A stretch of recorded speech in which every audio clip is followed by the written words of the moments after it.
우리 하나님께 영광의 박수를 올려드리겠습니다.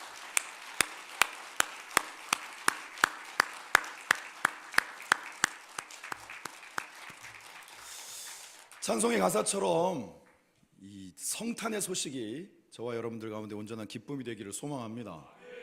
사실 제가 준비한 설교도 핵심적인 주제가 기쁨인데 우리 지휘자님하고 이런 방구 상의한 적이 없는데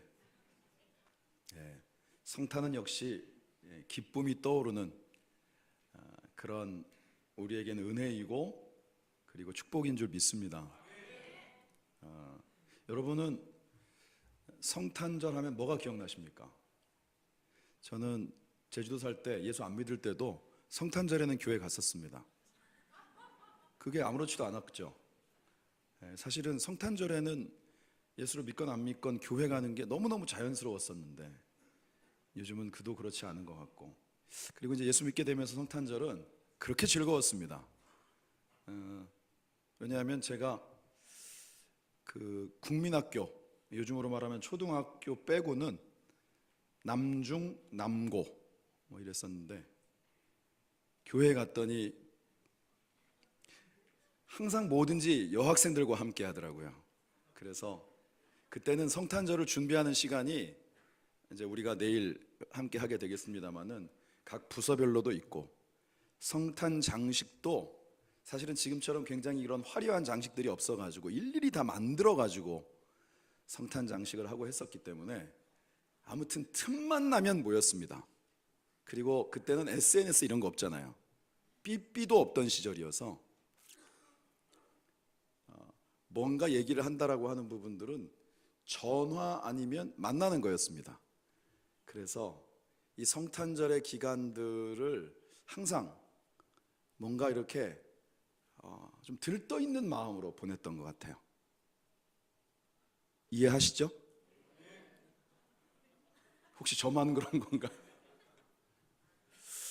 그리고 사실 저희도 계속 했었죠. 항상 성탄 전야 예배 끝나면 떡국이라든지 뭐 저희는 김치찌개 같은 것도 한 적이 있습니다만 같이 맛있게 식사하고, 그리고 난 다음에 새벽송을 돌았습니다. 그것도 초저녁엔 절대 안 돌고 반드시 새벽을 껴야 된다 그래서 일부러 계속 교회에 있다가 11시나 한 11시 반쯤부터 출발을 해가지고 새벽송을 시작을 했으니까 진짜 새벽송이었거든요. 그래서 새벽송 이렇게 돌고 돌아와서 일명 All Night, 전 여기다가 밤샘이라고 하는 아주 차분한 말로 썼습니다만 느낌이 안 삽니다. 밤샘은 All Night. 그래서 굉장히 송구스럽지만 성탄절에 정작 그 11시에 드리는 예배는 학생 때는 거의 깨어있던 기억이 없었던, 그게 제게 있어서 성탄절에 대한 어떤 지금도 여전히 생생한 기억들입니다. 그리고 선물 교환을 꼭 했거든요. 선물 교환, 가격대를 좀 정해놓고 그래서 그걸 사면서 기왕이면 내가 마음속에 있는 애가 받았으면 많은 소망을 담아서 기도하는 마음으로 포장도 해보고, 거의 이루어진 적은 없지만 그래서 아무튼 성탄절의 모든 화두는 제 안에 예수를 믿고 한동안은 항상 설렘이라는 게 있었습니다. 여러분들에게 있어 성탄은 어떤 것입니까? 성탄, 그 말 그대로 예수님의 탄생이고 우리를 위한 구원의 소식이고, 성경에 기록된 바 하늘에는 영광이고 땅에서는 기뻐하심을 입은 저와 여러분들 가운데 하나님의 허락하심의 평화라고 말씀하는 그 놀라운 은혜의 역사가 이미 우리 가운데 이루어졌습니다. 지금 우리가 이 시기 가운데 메리 크리스마스라고 인사하는 것은 그 감격, 그 은혜, 그 기쁨, 그 설렘, 그것이 회복되어지는 것을 의미하는 겁니다. 이것은 과거형이 아니라 바로 오늘 2018년에 성탄절을 맞이하는 이 대강절의 기간 속에서의 저와 여러분들에게 하나님이 원하시는 마음이다. 저는 그렇게 믿습니다. 그래서 성탄이 우리에게 기쁨이 되어지는 출발. 제가 교회력을 말씀드리면서 교회력의 시작은 대강절이라고 말씀드렸죠. 제일 처음이 뭐냐 하면 우리를 위해 오신 예수 그리스도의 탄생, 그게 우리 가운데 감격으로 회복되어지는 것입니다. 여러분들이 진짜 누구하고 친하면 여러분 사실은 자주 만나고 얼굴을 대면하고, 그래서 무슨 얘기를 할 때도 처음부터 일일이 막 호구조사하면서 어제는 뭐 했어 이런 거 안 물어보잖아요. 이미 알고 있기 때문에. 그리고 뭐 이렇게 기승전결 이런 거 없고 그냥 단도직입적으로 본론을 얘기하고, 때로는 조금 쓴소리를 해도 나를 위한 것이다 라고 받아들일 수 있는 것이고, 나 또한 상대방을 향하여서 내 진심을 담아서 그에게 좋은 말이든 때로는 조금 아픈 말이든 기꺼이 함께 서로 나눌 수 있는 관계를 우리는 친하다라고 얘기합니다. 이 성탄절의 기간은 예수님과의 그 친밀함을 회복하는 시간입니다. 쉽게 말하면 예수님하고 친해지셔야 돼요. 나는 뭐 언제는 안 친했간 그러지 마시고, 여러분들 안에 진짜 주님과 함께함의 그 친밀함이 머리로서가 아니라 가슴으로 느껴질 수 있는 그러한 복된 시간들이 되어지시기를 주님의 이름으로 축원합니다. 그러면 성탄이 두고두고 2018년의 성탄절은 다시 오지 못할 기쁨의 시간들이 될 줄 믿습니다. 사실 이게 요즘 나온 말은 아닌데 가끔씩 아이들이 쓰는 말 중에 느낌적인 느낌이라는 표현이 있습니다. 도대체 이게 뭔 말인가? 사전에는 당연히 안 나와 있고 대충 그 어감으로서 이해하는 건 뭐냐 하면 왠지 그럴 것 같다라는 거예요.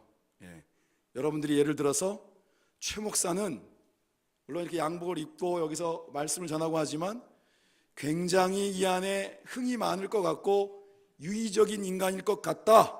그걸 느낌적인 느낌이라고 얘기하는 겁니다. 어떻게 그렇게 느껴지십니까?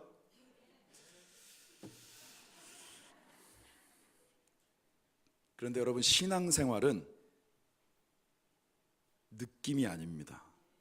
신앙생활은 우리가 주님과의 친밀함을 지금 느끼고 있어요. 지금 왠지 내 마음이 뭉클해요. 지금은 왠지 주님의 사랑이 잘 느껴지지 않아요.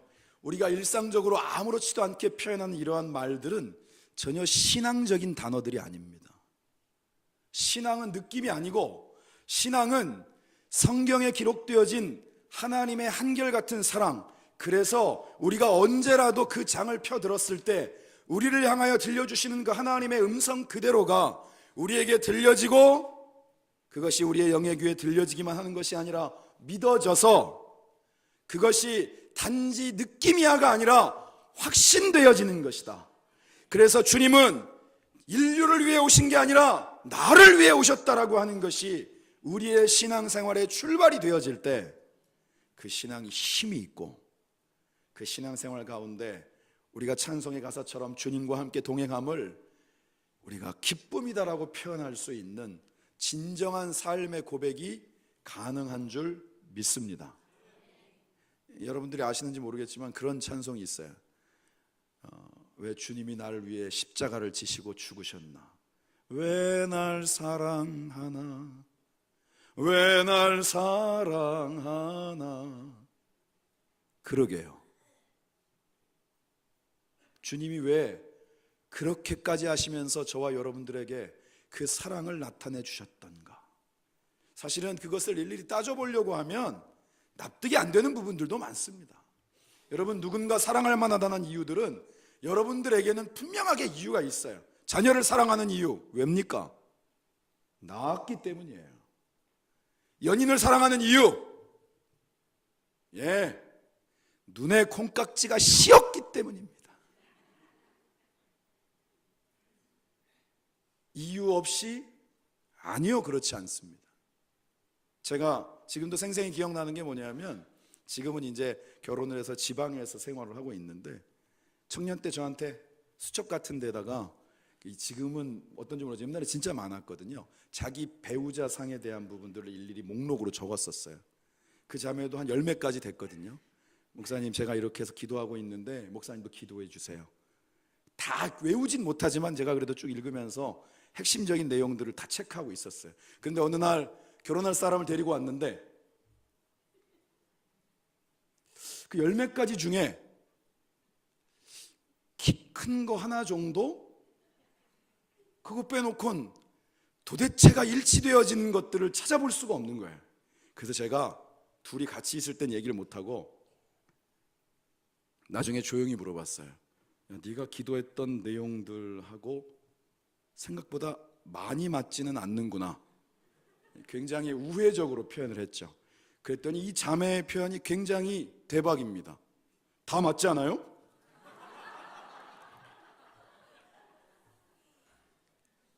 무슨 뜻입니까? 그렇게 보인다는 거예요. 다 좋아 보인다는 거예요, 여러분. 주님이 우리를 왜 사랑하시는가? 성경은 정확하게 얘기하고 있습니다. 내가 너를 지명하여 불렀고 내가 너를 낳았다. 그냥 지명하여 불렀다라는 뜻, 그냥 우리가 너를 낳았다라는 뜻이 아니에요. 그것은 주님이 예수 그리스도를 주셨다, 그 자체로 다 설명이 되어지는 것입니다. 우리를 예수님과 맞바꿨다라는 거예요. 그것만으로도 충분한 것입니다. 그래서 우리는 가끔씩 나조차도 스스로의 어떤 모습을 보면서 주님 앞에서 주님은 도대체 왜 나를 사랑하신다고 끊임없이 구애를 하실까 의구심이 들 때가 있지만, 주님은 그 마음을 적어도 우리를 향하여서 단 한 번도 바꾸신 적이 없다라는 것입니다. 그래서 이 성탄은 그러한 주님의 사랑에 대한 부분들을 다시 한번 확신함으로 출발하는 날들이 되어야 될 줄 믿습니다. 누가복음 24장에 보면 그 예수님께서 고난당하시고 죽으신 다음에 그 모든 부활의 사건, 그 일들을 경험하면서 그 엠마오라고 하는 지역으로 두 제자가 걸어가면서 대화하는 내용이 나옵니다. 그러니까 분명히 예수님이 이 땅 가운데 오셔서 뭔가 기대치가 컸는데 주님이 죽으시고 지금은 같이 계시지 않단 말이에요. 그래서 그 얘기를 한참 나누고 있는데 그 가운데 예수님이 같이 동행하셨어요. 그런데 걸으면서도 대화를 나누면서도 전혀 깨닫지를 못합니다. 오히려 어떤 식이냐 하면, 당신은 예루살렘에서 있었던 그 소란, 그 난리를 전혀 듣지 못했단 말입니까? 예수님이 물어보시는 거예요. 뭔 얘기냐? 여차저차해서 2차 했는데 예수님이 오셔서, 그런데 결국은 십자가에 못 박혀 죽으셨습니다. 혹자는 누군가 살아났다라고 허겁지겁 뛰어와서 우리한테 얘기를 했는데 지금도 그걸 가지고 긴가민가 하는 사람들이 많습니다. 그때 주님이 하신 말씀이 그거예요. 야, 성경에 다 너희들이 알고 있는 그 구약의 말씀 가운데 이미 다 기록되어져 있지 않느냐? 왜 깨닫지 못하느냐? 그런가? 그런데 왠지 범상해 보이진 않은데 예수님인지는 알지 못했어요. 그래서 조금 더 듣기를 원해서 조금 더 우리와 동행하시고 엠마오에 갔을 때 같이 식사하기를 원했습니다. 그리고 성경에 뭐라고 되어 있느냐?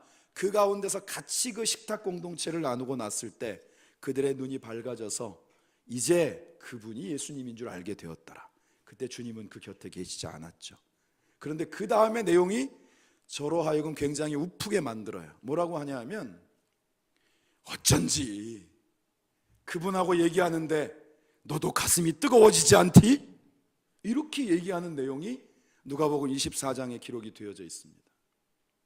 그들은 그냥 대충 예수님을 알았던 사람들이 아닙니다. 소문으로만 듣던 사람이 아니에요. 주님을 따랐던 인물들이었고, 그 가운데 그 부활하신 주님의 소식을 여인들이 달려와서 알려주었을 때 그 소식에 대한 부분들을 함께 들을 수 있었던, 모여있던 신앙 공동체 가운데 있던 인물들이었어요. 그럼에도 불구하고 주님과 함께 동행하고 그분과 함께 대화했음에도 불구하고 정작 그 예수님을 그들은 그때는 제대로 알지 못했다라는 것이고, 그리고 주님이 함께 하신다는 사실을 전혀 인식하지 못했다라는 거예요. 우리가 이 대강절을 다시 오실 주님을 기대하고 또 소망하는 날들로 지킨다라고 하는 것은, 언제라도 주님이 우리 가운데 오실 때 우리가 그분을 기쁨으로 맞이할 수 있는 준비가 되어 있어야 되는 줄 믿습니다. 오늘이라도, 바로 이 순간이라도 저는 사실 저와 여러분들이 하나님 앞에 예배할 때 그분이 오시기를 원합니다. 행여라도 엉뚱한 데 있는데, 성탄 전야와 성탄절에 분명히 예수 믿는 사람들인데 자꾸 뭔가 반짝거리는 데 가 있거나, 이럴 때 주님이 오시면 얼마나 난감할까라는 생각이 듭니다.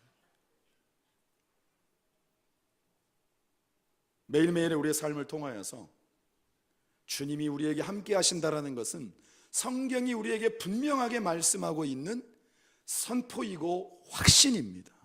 그런데 우리는 매번 그 주님을 마치 내 곁에 계시지 않는 것처럼 찾아다녀요. 예수를 그리스도로 내 가운데 영접했다라는 것은 그분이 내 가운데서 어디로 절대로 떠나시지 않는다라는 뜻입니다.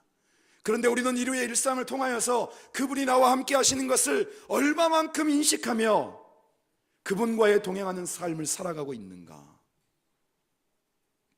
우리가 진짜 점검해 보아야 될 부분이 바로 여기에 있다라는 것입니다.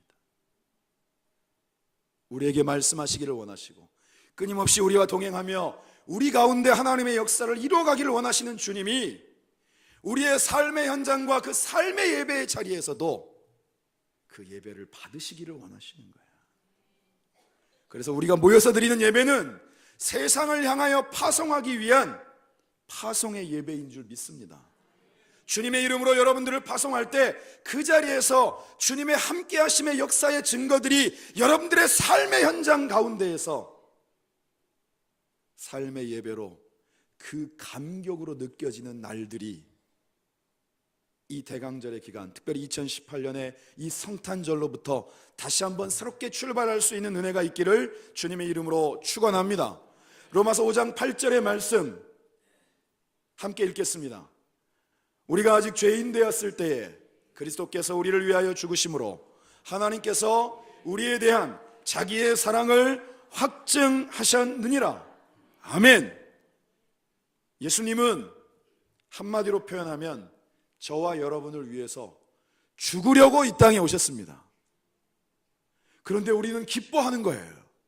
여러분, 세상에서는 이러한 논리는 전혀 통하지 않습니다. 누군가 나를 위해 죽으러 오셨는데 그 죽음을 앞에 놓고, 그리고 그 죽음을 향한 여정을 이 땅 가운데 사랑하시는 주님을 바라보면서 기뻐한다. 그런데 성경은 그것을 우리에게 기뻐하라고 말씀하고 있어요. 하나님이 세상을 사랑하셨는데 그 사랑하신 세상 속에 저와 여러분이 있었기 때문에 주님은 이 땅 가운데 기꺼이 인간의 몸을 입고 오신 줄 믿습니다. 죽을 것을 아셨습니다. 고난당할 것을 아셨습니다. 사람들의 손가락질과 조롱이 있을 것을 아셨습니다. 그래서 그분도 할 수 있으면 그 잔이 내 가운데서, 그 고난의 잔이 옮기워지기를 기도하셨어요. 그럼에도 이 땅 가운데 오신 분명한 뜻이 있기 때문에 그 고난당함, 그 십자가의 길을 기꺼이 걸으셨다라는 것입니다. 그래서 그것이 은혜이고, 그 은혜를 우리는 때로는 왜 가끔씩 너무 감격스럽고 너무 고맙고 감사해서 우리가 기뻐하면서도 왜 눈물이 날 때가 있는 것처럼, 그러한 기쁨의 눈물을 흘리는 그러한 감격과 은혜로 예수 그리스도의 오심과 그 십자가를 바라볼 수 있는 그러한 출발이 또한 이 대강절에 우리가 하나님 앞에 드리는 예배일 수 있기를 주님의 이름으로 소망합니다. 성탄은 기쁨이다. 우리에게 주시는 그 구원의 기쁨, 예수님 때문에 우리는 하나님을 아버지라 부르며 이 자리에 있는 겁니다. 아마 여러분도 보신 적이 있는지 모르겠지만 체코에서 만든 영화인데 거의 흑백 같은 영화입니다. 한 30분 정도 되는데 그 제목이 여기에 있는 대로 영어식 발음으로는 모스트인데 원래 이게 체코어로는 다리라는 뜻입니다. 그냥 다리가 아니라 접이식 교량이에요. 여러분들 아시죠?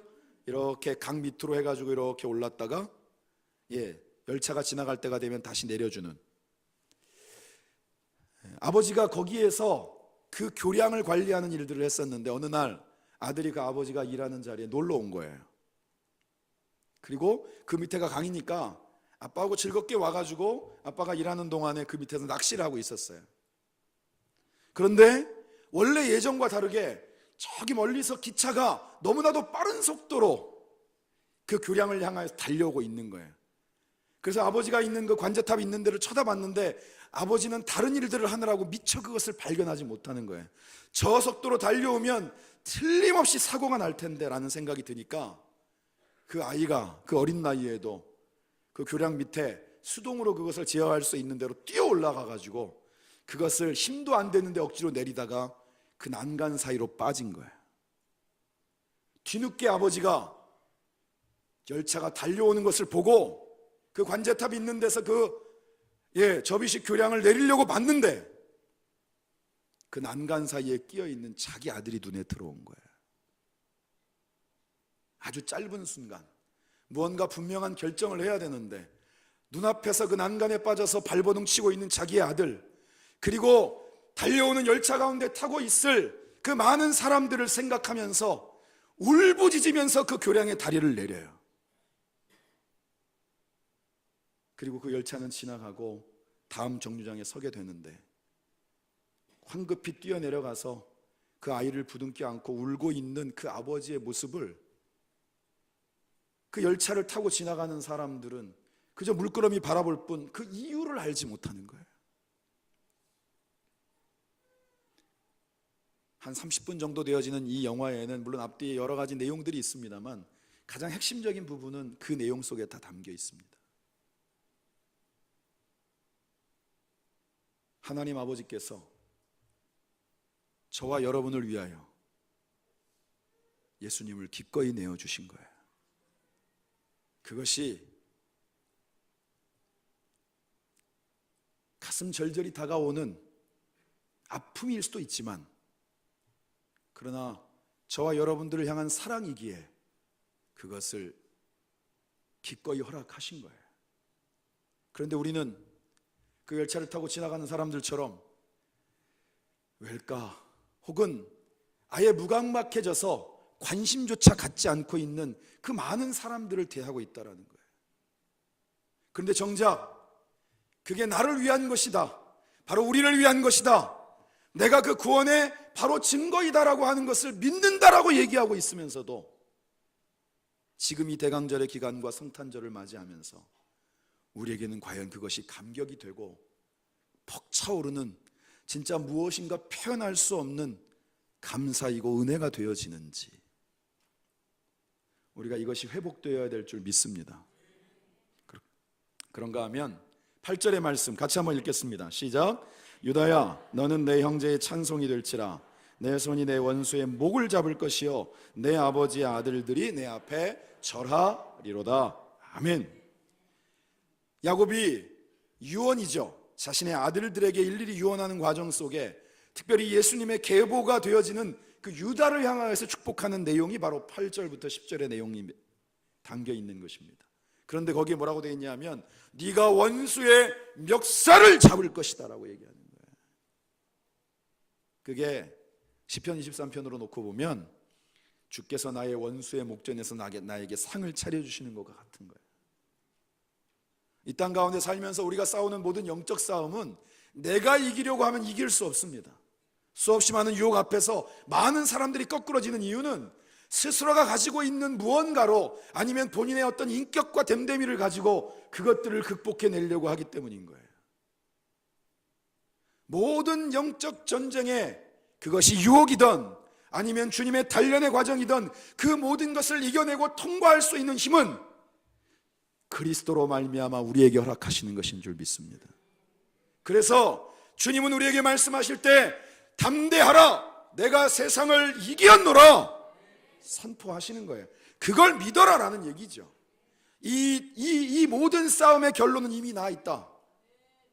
혹시나 지금 상황 가운데 격투기로 말하면 코너에 몰리고 있고 구기 종목으로 말하면 도저히 역전 가능성이 없어 보이는 그 순간에도 주님은 우리를 위하여 이것이 우리의 승리로 끝나게 될 것을 이미 준비해 놓으셨다라는 뜻입니다. 그래서 이 대강절의 기간에 우리가 또다시 확신해야 될 것은 그 승리에 대한 확신이고 그 승리에 대한 확신이 저와 여러분의 기쁨이 되어야 될 줄 믿습니다. 내가 이기려고 하지 마시고 주님의 이름으로 승리하는 저와 여러분들이 되어지시기를 주님의 이름으로 축원합니다. 그리고 마지막 절 10절의 말씀 같이 읽습니다. 규가 유다를 떠나지 아니하며 통치자의 지팡이가 그 발 사이에서 떠나지 아니하기를 실로가 오시기까지 이르리니 그에게 모든 백성이 복종하리로다. 아멘.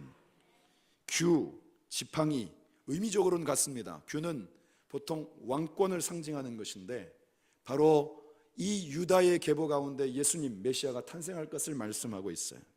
그런데 오늘 말씀의 표현에 보면 실로라고는 단어가 나옵니다. 물론 학자들 중에는 이 실로를 지명으로 해석하는 사람도 있지만 원래 히브리어의 쉴로라고 하는 말이 안식이라는 의미를 담고 있어요. 사람에게 쓰일 때는 안식을 주는 사람이라는 뜻입니다. 예수님이 우리 가운데 오심은 우리 가운데 안식과 평화를 주시는 거예요. 세상이 줄 수 없는, 세상이 주는 것과는 같지 않은 삶의 환경 가운데 물질적인 문제가 해결되고 건강의 문제가 없고 관계 속에서 너무 사람이 많을 때 행복하다라는 그러한 평안과 안식이 아닌 어떤 삶의 문제와 환경 속에서도 사도 바울의 표현처럼 배고플 때도 배부를 때도 그리고 궁핍할 때도 풍성할 때에도 우리가 그 가운데 모든 것을 만족할 수 있는 일체의 비결을 그리스도를 통해서 우리가 얻게 되어지는 것입니다. 그래서 그 평안은 그 누구도 가져갈 수 없어요. 여러분, 이 땅 가운데에서 우리가 세상을 살아가는 동안 참된 평화가 어디 있나? 찬송은 그렇게 얘기합니다. 이 땅 위에 험한 길 가는 동안 참된 평화가 어디 있나? 우리 모두 다 예수를 친구 삼아 참 평화를 누리겠네. 아멘. 오늘도 아마 한 주간의 삶 속에 연말이라 분주함 가운데 오신 분도 있을 겁니다. 어떤 청년이 그런 얘기 하더라고요. 어제 또 회식을 했어요. 회식이 회만 먹는 회식이 아니어서 그렇게 힘든가 봅니다. 오늘 우리에게 주님이 주시는 평안은 세상이 주는 것과는 다릅니다. 주님이 우리와 함께 하심을 믿는다라는 것은 그 평안으로 충만한 것입니다. 다시 그 어떤 것과도 바꾸고자 하지 않는 주 예수보다 더 귀한 것은 없네. 우리가 이번 금요일 날 함께 성찬을 나누면서 그 찬송을 불렀죠. 세상 즐거움 다 버리고 세상 자랑 다 버렸네. 주 예수보다 더 귀한 것은 없네. 그 말은 무슨 뜻입니까? 세상 것이 여전히 즐겁고 세상 자랑이 내 안에 예수 그리스도가 계신 것보다 훨씬 자랑이 돼가지고는 진짜 그 평안은 맛볼 수 없는 거예요. 제가 항상 이 성탄절 때만 되면 1년에 한 번씩 못하는 연기지만 꼭 다시 한번 재연을 하는 한 연극이 있습니다. 그것은 대학로에서 한 교회가 청년부 공동체 가운데서 만들어 놓은 대본을 가지고 매년 그 공연을 벌써 10년 넘게 반복하고 있는 빈방 있습니까? 라고 하는 그런 극이에요. 그 내용은 아주 간단합니다. 이렇게 성탄 전야를 위해서 같이 함께 성극을 준비하는데 배경은 딱 나와 있죠. 탄생이 배경이고 요셉 나오고 마리아 나오고 강보에 쌓인 예수님, 이것은 물론 거의 아기로 대치를 하죠. 모형으로. 그리고 이제 주변에 있는 사람들, 근데 특별히 엑스트라 가운데 여관 주인이 있었어요. 그런데 이 여관 주인이 실질적인 주인공입니다. 그리고 실제로 외국에 있었던 인물이라는 거예요. 좀 말이 어눌해요. 한마디 말을 하려면 의사소통을 하기가 너무 힘든 거예요. 제보가 이렇게 얘기하는. 그런데 그래도 선생님이 이 학생한테 역할을 준 거예요. 여관 선생, 여관 그 주인. 대사 한 번. 그러니까 와가지고 방 있습니까? 물어봤는데 그때 당시에 호적하러 올라와가지고 방이 다 없는 게 성경의 내용이니까 방 없는데요, 요 한마디만 하면 돼요. 그런데 이 친구는 자기에게 맡겨진 역할이 너무 뿌듯해서 진짜 막 몇 달 연습하는 내내 그 대사만 방이 없습니다. 방이 없습니다. 그리고 딱 준비하고 당일이 딱 되어서 모든 사람들이 복색을 다 갖춰 입고, 그리고 모든 흐름이 자연스럽게 지나갔어요. 드디어 호적하러 요셉과 마리아도 만삭이 된 몸을 가지고 그 바로 그 여관 앞에 이르게 된 거죠. 그리고 묻습니다. 방 있습니까? 그랬는데 대답이 없는 거예요. 두 번째, 방 있습니까? 라고 물어보았을 때 역시 대답이 없었어요. 세 번째 물어보니까 그리고 난 다음에 또 한동안 말이 없으니까 우리 요셉 역할하던 학생이 재빨리 눈치를 채고 방이 없다고요? 그리고 다른 곳으로 옮겨가려고 했는데, 그때 바로 이 대본상의 주인공인 덕구가 달려 나옵니다. 잠깐만요. 그리고는 자기의 대사, 그 본분을 망각하고 요셉과 마리아를 끝까지 붙잡고 있어요. 그래서 결국은 모든 스태프들이 한순간에 폭발을 한 거예요. 본인들의 의상을 다 집어던지고, 그리고 선생님을 향하여서 원망을 퍼붓습니다. 거봐요 선생님, 쟤는 쓰지 말자 그랬잖아요. 덕구, 너 때문에 다 망쳤어.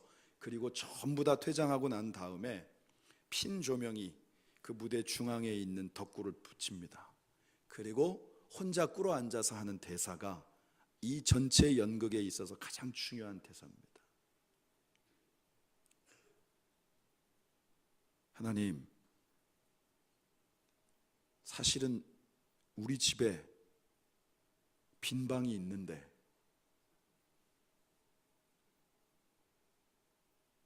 예수님이 오시기만 한다면, 우리 아기 예수님이 우리 집에서 탄생하실 수만 있다면 훨씬 더 따뜻하게 불을 피우고 따뜻한 음식을 준비하고 그분을 맞이할 수 있는데, 우리 집에는 빈 방이 있는데, 우리 집에는 빈 방이 있는데,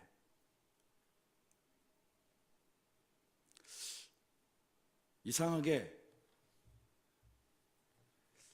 항상 이 성탄 시즌만 되면 그냥 자동적으로 그 장면들이 떠오릅니다. 저와 여러분들에게는 주님이 오셔서 함께 우리와 더불어 먹고 마시고 쉬실 수 있는 그 방이 준비되어 있습니까?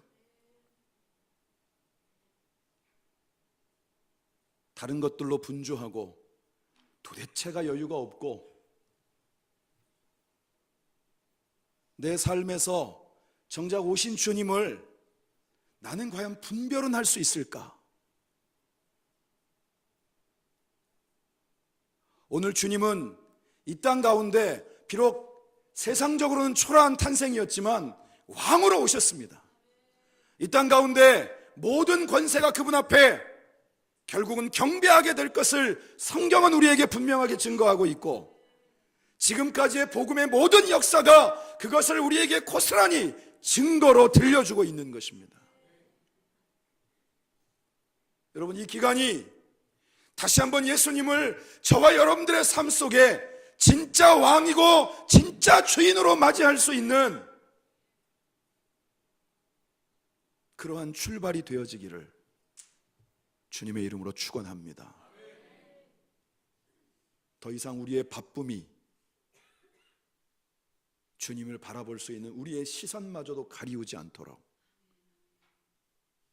이 대강절의 기간, 그리고 2018년의 성탄이 우리의 삶에 있어서 주님과 함께 걷는 그 힘있는 한 걸음의 새로운 출발이 되어질 수 있기를 주님의 이름으로 축원합니다. 기도하겠습니다. 하나님, 감사합니다.